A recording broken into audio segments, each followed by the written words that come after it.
All right. Great. Thanks for having me at this presentation. My name is Ryan Anderson. I'm the Community IPM Outreach Specialist for the Integrated Pest Management Institute of North America. We're an environmental nonprofit, and we're based out of Madison, Wisconsin. And our mission is to advance sustainability in agriculture and communities through market mechanisms based in integrated pest management. And I was asked today to present on answering this one question: can we manage highly trafficked sports and recreational fields without synthetic pesticides and fertilizers that are harmful to pollinators? And I'm happy to say that the answer to that question is in fact yes. On your screens, you'll see an image of a park out in Naperville, Illinois, which is a western suburb of Chicago. And as you can see, it's brown. There's a lot of bare soil areas, and it's been stressed because it just hosted Naperville's Rib Fest, which brought in more than 100,000 people within a week. And so the manager for this park, he needs to get this grass growing back to green within 8 weeks once this field starts hosting soccer as well as baseball games. And to do that, he follows the systemic natural lawn care approach that I'm going to cover throughout this presentation. And 8 weeks later, his grass looks like this. He uses no synthetic pesticides or synthetic fertilizers to get it to this state. And so it's successes like Carl Gora's that inspired the creation of the Sustainable Landscaping Initiative that I lead at the IPM Institute, called Midwest Grows Green, because we wanted to capture these successes and then kind of spread them across the entire sports and recreational field management sector. And so our mission at Midwest Grows Green is to accomplish large-scale lawn and land care behavior change by sharing sustainable landscaping and natural lawn care information at 3 critical spaces where lawns and landscapes influence our lives. First, at our parks where children, pets, and wildlife live, learn, and play, our pesticide-free parks program is coming up with demonstration sites for the natural lawn care approach. Second, at our retailer stores, like hardware stores where we make most of our lawn care decisions, we're helping these retailers through our point of purchase program that helps them eco-label their natural pesticides and organic fertilizers. And then the final program, at our homes where we live alongside lawns, we are sharing sustainable landscaping information as well as natural lawn care information many times in many different ways through our community engagement program that is inspiring action to reduce synthetic pesticide and fertilizer use. We have been in existence for about 5 years, Midwest Grows Green, and we have helped managers eliminate pesticides, synthetic pesticides, as well as fertilizers on more than 40 highly trafficked fields. And before I go into how we actually do this, I just want to cover a couple terms that I'm going to be talking about throughout today. First, integrated pest management, or IPM for short.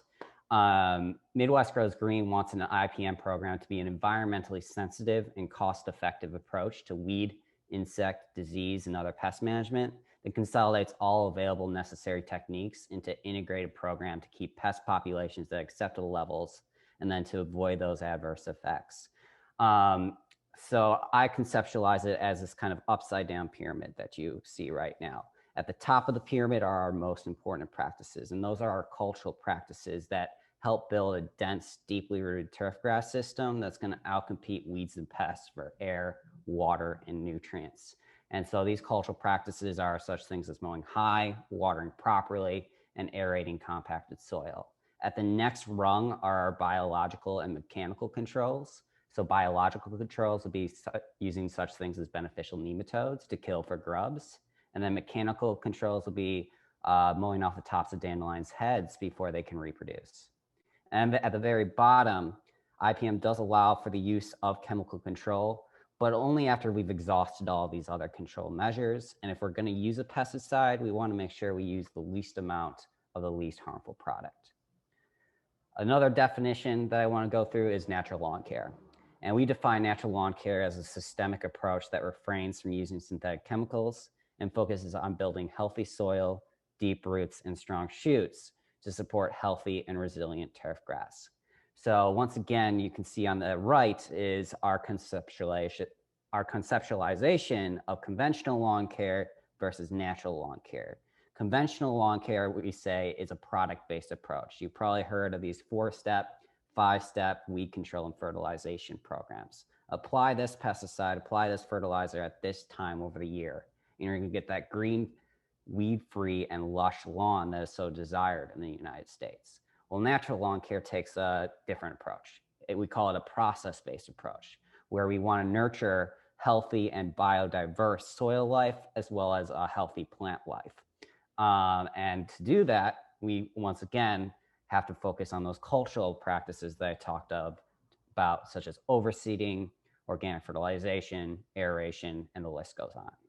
So our natural lawn care approach can be applied onto any landscape, even highly trafficked sports and recreational fields like soccer fields, as long as managers implement 7 essential components. This is a web page that you can find on a new website that we came up with called lawnandland.org.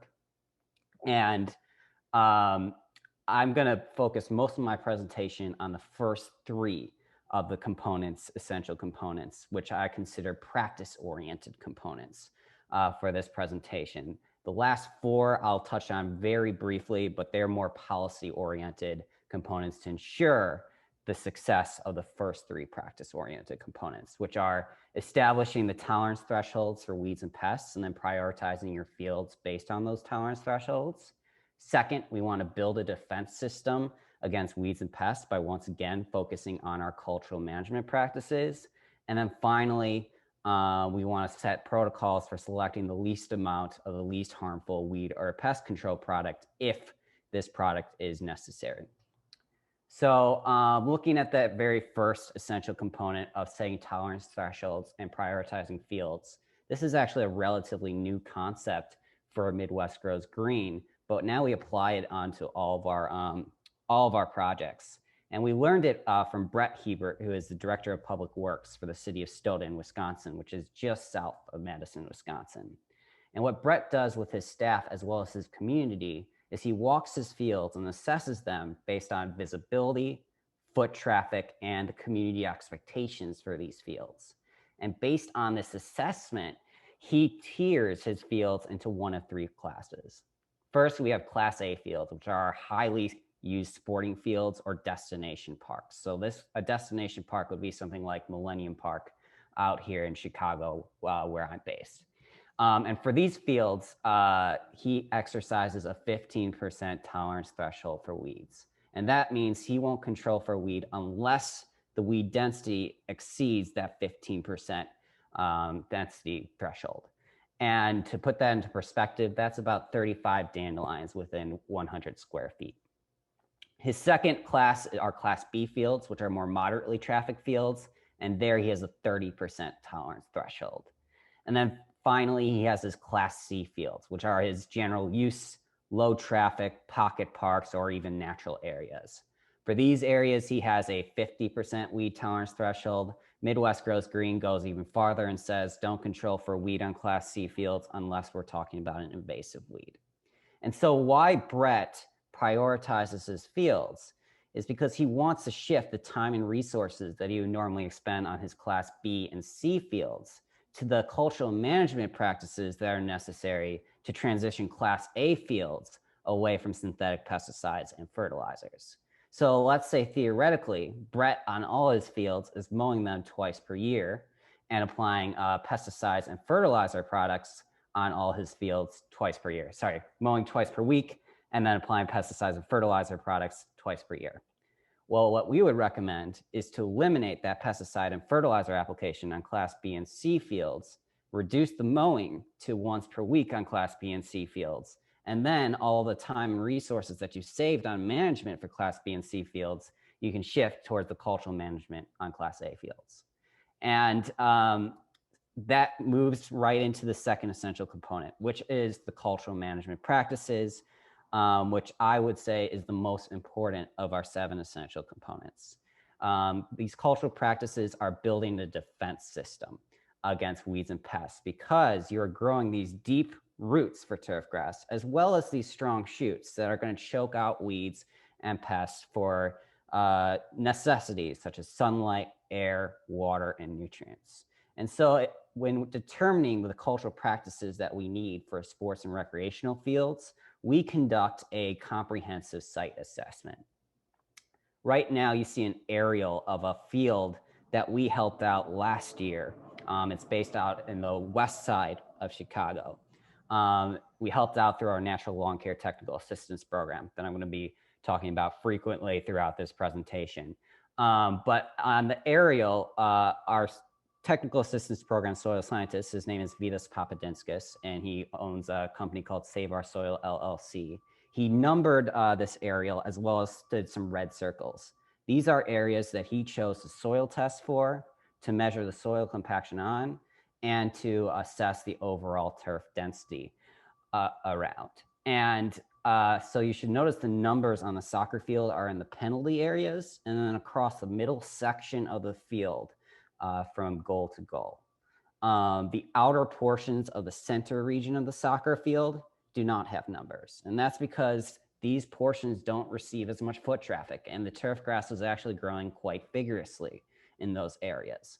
And so this aligns very much with how we're going to recommend cultural management on this site. We're going to recommend increasing cultural management on the numbered areas as well as the red circled areas, and then limiting cultural management on the unnumbered areas. Just zooming in onto this area will show some of the weed and bare soil problems we identified. So on the top left image is you can see a stand of clover, and this is in the middle of the soccer field. And clover doesn't necessarily disrupt the playing surface of the soccer field, but it has a harder structure compared to turf grass, and so that could pose higher injury risk for soccer players. And so whenever we see clover, that's an indication to us that there's some sort of nitrogen deficiency going on, because clover is a legume that recycles or cycles nitrogen. We also saw a lot of weed pressure at the edge of the baseball infield as well, and the baseball outfield, and that's very common because it's not as compacted near the baseball outfield in the kind of sandy soil, and so weeds can grow in there, and also the turf grass isn't as dense in those areas. The other problems that we saw was a lot of bare soil, and you can see it in the images to the two images to the right. The top image is of the northwest corner of the soccer field, and then the bottom image is the goal mouse. And compacted soil to us, or sorry, bare soil to us tells us that we have indications of compacted soil because grass isn't growing there, but weeds also aren't growing there. So some sort of root limiting factor is going on in these areas. So our soil scientist, he uses two devices to look at these weed and bare soil problem areas further. First, on the image to the left, you can see the larger device, which is called a soil penetrometer, and it measures soil compaction, essentially. It has that dial that you can see to the top right that measures the soil's resistance to the soil penetrometer device's tip in pounds per square inch, or PSI. And on that dial, you can see there's that red region, which indicates any reading of PSI over 300, which is considered root limiting for all plant life. So if the penetrometer reaches 300 PSI at shallower depths, that tells us that we are dealing with compacted soil. The other device he uses is a soil sampler, the smaller device on the image to the left, and you can actually see a core that this sampler took out from this soccer field on the image to the bottom right. And about 4 inches deep, you should see a kind of gray layer, and that is a clay soil layer. We knew going into soil testing that this soccer field had a fair amount of clay soil. And clay soil makes athletic field management challenging because it causes compaction as well as flooding problems. But it doesn't make it impossible. It doesn't make natural lawn care impossible. To determine the natural lawn care cultural management practices that are needed to make the soil more workable, we just need to look further into the soil penetrometer and soil testing results. And here are the penetrometer results that you can see from our testing. And the red bands indicate when the penetrometer reached that 300 PSI level. So the smaller bars are areas of concern for soil compaction. So 1, 2, 1, 2, 3, and then 7, 8, 9, as well as the east and west outfield for the north ball field were areas of concern. 1, 2, and 3, and 7, 8 didn't surprise us too much. Those were the penalty areas. Number 9 is that northwest corner of the soccer field, which is a little bit surprising, but we were told by the park district that there is a congregation of people that stayed there, so that would explain the further compaction. And then the outfield for the north ball field was also a little bit surprising, but there's just new construction there, so that had definitely compacted the soil. So for our cultural management, we are going to focus on the most compacted areas that came from this Penetrometer results. These are the soil testing results. And what you can see, any number that is highlighted in green means it's in an adequate range. And so that is a lot of the nutrients on this grass, on this field.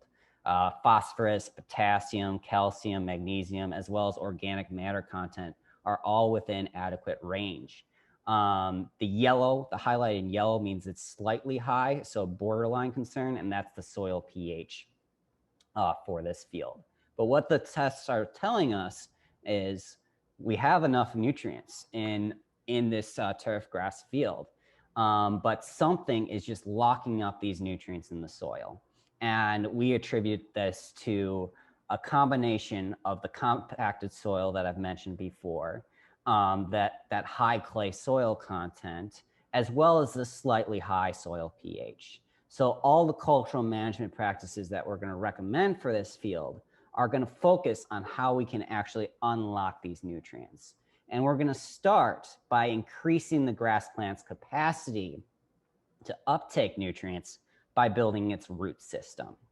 And the first step that we can recommend for this turf grass field is to change the mowing regime.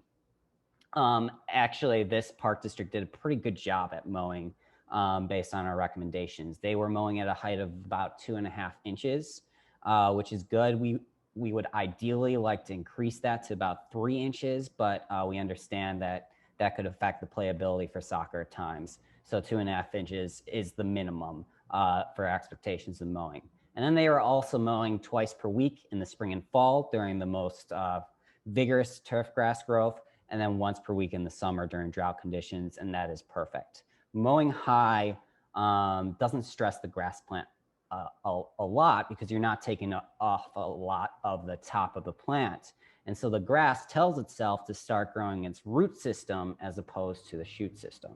And as it starts expending its energy on growth of the root system, then we want to increase the porosity of the soil with aeration. And I could go a whole nother presentation on the different types of aeration, but just in the interest of time, I'll let you guys know where we recommend to aerate this field and how frequently. So where was where the soil penetrometer results showed the most compaction. So 10, 9, 8, and 7, and then 1, 2, and 3 show the most compaction. So we want to aerate on those areas, and we don't want to do as frequently for 6, 5, and 4, and the outer and the unnumbered areas of the soccer field. And so for those places that are most compacted, we want to aerate them at least 3 times per year. Once in April, once in June, and once in October. For the unnumbered areas or places of not that very much concern, we can probably get away with 1 aeration per year. Maybe we want to do 2, but we can probably get away with 1. For that aeration, we also want to have an overseed at the day after to help ensure proper seed to soil contact, and so that the seed can actually germinate. And we want a mix of a 70 to 30 perennial ryegrass and Kentucky bluegrass mix.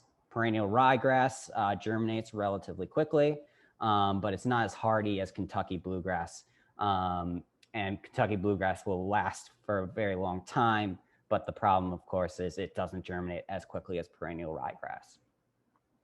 And if possible, we want to accommodate this overseed with compost top dressing. And compost top dressing turned out to be our most important cultural management recommendation for this field, because compost increases the porosity of the soil as well as the water and nutrient availability to the grass plant's roots. So we're working with this park manager to source enough compost to spread on this soccer field at a depth of 1/4 to 1/2 inch per application. And over the growing season, that'll be about 1 inch in total.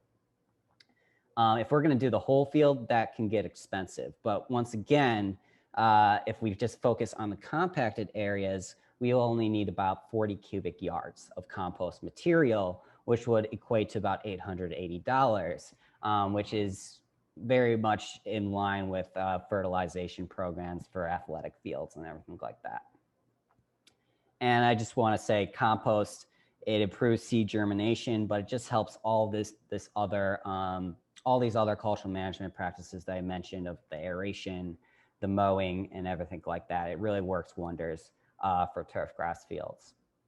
So here's the final cultural management calendar that we provided to this park district out this winter. So we had the cultivation month by month of the aerification, the compost, top dressing, the overseed. We also talk about the fertilization program. I didn't mention, but this park district was using organic fertilizers in the 3 years prior. And so we recommended to stick with that program. They were applying it twice over the year at kind of a high density. So we said, reduce that density and apply 4 times over the year of that organic fertilizer. And then finally, the mowing schedule. What you should notice is we don't mention weed or pest control at all in this management calendar. And that's because a pesticide, whether organic or whether synthetic, organic, or reduced risk, is only addressing the symptom of a weed or pest problem. It's never actually addressing the root cause of a weed or pest problem. The best way to address that root cause is to focus your time and resources on that overseeding program and accommodating it with that aeration as well as that compost top dressing. But we do understand that weed pressure on these fields can exceed to limits where it actually disrupts the functionality, the playability, or the aesthetics of a soccer field or a football field. And in those cases, then we say resort back to those weed tolerance thresholds that I talked about at the very beginning of 15% for Class A fields, and then only controlling for invasive weeds on Class C fields. If these tolerance thresholds are exceeded, we do have a list of approved organic and reduced risk products at bit.ly/MGG and caps, and then broadleaf and uncaps. For grub control on soccer fields and football fields, our tolerance threshold is 5 to 7 grubs per square foot. And we also have more information about grub control at bit.ly/LLF in caps, and then grub control in uncaps. So just a refresher of the 3 practice-oriented essential components that I went through. First, we want to prioritize our fields. Second, we want to increase cultural controls on all fields or on the most compacted areas or stressed areas. And then third, we want to use tolerance thresholds for weed and pest control. I don't have a lot of time to cover the last 4 policy-oriented components, but I will cover them based on our new natural lawn care technical assistance program that I mentioned. We just piloted our natural lawn care technical assistance program last year, and everything with the NLC technical assistance program is trying to ensure the success of the first 3 practice-oriented components through policy and everything like that. So you can learn more about our natural lawn care technical assistance program at this link, bit.ly/MGG in caps and assistance in uncaps. Basically what we do is we choose a community park district or municipality to work with. And we first assess their management on all parks, following kind of our prioritization of parks that I presented, the first essential component. And we do what we call an IPM or natural lawn care audit and say, you should shift your time and resources from management on this field to the management of our Class A fields. And so we have overall recommendations for implementing natural lawn care and IPM on all parks. And then the park district or the municipality chooses one or two fields for us to look at specifically, and to offer a 3-year natural lawn care management plan. And that's when Vitas Papadinskis, our soil scientist, and we also have a turf scientist, Alec McLennan. That's when they come in and they start doing these site assessments that I just walked through, the soil testing using the soil penetrometer. And out in the winter of this year, we submitted these 3-year management plans along with the IPM audit. And now we're working with 3 communities to implement all the recommendations that are in both of these reports. So we're meeting with these authorities 4 times per year just to make sure everything is intact. We're also, on my end, I'm working with them to pass or recommending certain IPM policies or natural lawn care work plans to pass through their whole district. And if you want to see some templates for our IPM work plan as well as natural lawn care work plan, you can download that at bit.ly MGG and caps donation uncaps with a $25 donation, and we'll directly email you those 2 templates.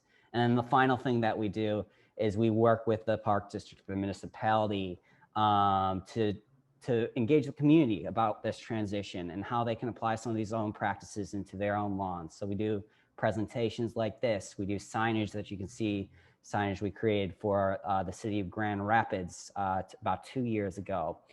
We do press releases and we do social media posts, everything under that orange Midwest Grows Green brand that you see, where people can intuit our natural lawn care, sustainable landscaping messaging. And the last thing I want to mention about that is we are going to be opening up applications for a natural lawn care technical assistance program at the end of this month. And we're going to be providing those services for free for up to 3 communities. So if you want your community to participate in this program, please visit bit.ly MGG assistance later on in this month, and we'll give you everything for that. We also have lawnandland.org, which has more resources about sports and recreational field management, covers those 7 essential components. And we've interviewed more than 20 different practitioners that have implemented different elements of these components. And we have live recordings of those interviews across the Midwest area and just summaries of their work. And the last thing that I want to mention before taking questions is we have a series of 3 webinars coming up from March 22nd through 26th. And these are informational and training webinars really geared towards the landscaping sector. So starting off on March 22nd is adding an organic lawn care service to your business. And our keynote is Chip Osborne, who is known as the foremost expert for organic lawn care. And he's going to train companies about the essentials for an organic lawn care service. And then we're going to have 3 organic lawn care companies answer questions about more marketing organic lawn care, as well as the operational costs for an organic lawn care program. So you can RSVP for that at bit.ly/MGG and caps OLC training 21. March 24th. Ryan, can you leave that slide up while we throw a few questions at you? Okay, yeah. Mm-hmm. Yeah, so there's a whole bunch of questions relating to compost. So can you just talk a little bit about what in organic fertilizer and compost, what the amount is you put on that wouldn't sort of smother the grass underneath, I guess is the question. Yeah, so first off, organic fertilizer is different than compost. Organic fertilizer has more nutrient intense and it tends not to be as bulky as compost. Compost, that 4th to 1/2 inch is our recommendation for turf grass. And if you aerate before or even after that compost, that will help work in that compost because it creates these pores that the compost can get into, and it won't smother grass. So thank you, Ryan. Do these communities that work with you, are they all over the country, or how do you handle that? Yeah, so we have an open application, I said, in the end of March. Our region, our target region is out in the Midwest right now, so cool season grasses. And we've helped in Wisconsin, in Illinois, in Michigan, as well as talked with places in Minnesota, Ohio, Indiana, all across the Midwest region. But we can offer these services, across the country. Mhm. Great. Well, that was so much information packed in again. I know it Mhm. doesn't ever seem like enough time, does it? No. But we sure appreciate you sharing all that expertise with us. And remember, everybody, you can find contact information for Ryan and the others at pollinatorfriendly.org/summit. And there were some questions we couldn't get to. So Ryan, I hope it's okay if they um, contact you directly. Yeah, So we're absolutely. gonna move on to our next talk. Thanks again, Ryan.